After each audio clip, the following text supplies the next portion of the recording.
They're red, itchy, and some people get a lot more of them than others. Mosquito bites. But from the point of view of the malaria parasite, these bites are a crucial part of keeping the disease alive. Hi James, how are you?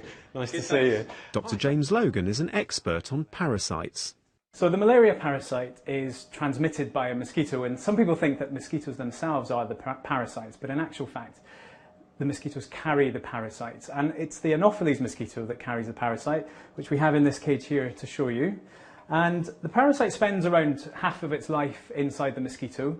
Then through a bite, it's injected in with saliva into your skin, into your body, and then it spends the rest of its time in your body, and that's what makes you very ill. So what do we know about what makes us attractive to mosquitoes?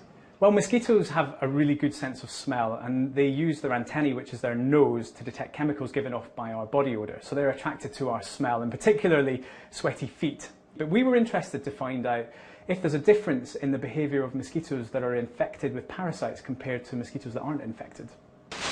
Let me just get in like it's a sack. Yeah. A sack. Perfect. James's theory was that mosquitoes infected with malaria would find human smell even more attractive than normal. Put it right up.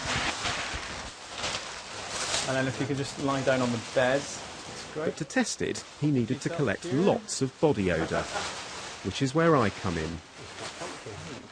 So what I'm doing basically is sealing the bag, and as you're in there, you're sort of sweating and producing lots of odour, and we're going to blow the odour out the bottom of the bag along a tube into the room next door, and the room next door contains mosquitoes and a behavioural experiment where we're going to measure how attracted they are to your smell. While the mosquitoes get put in position, my smell is pumped into one side of the experiment. Down the other tube is fresh air.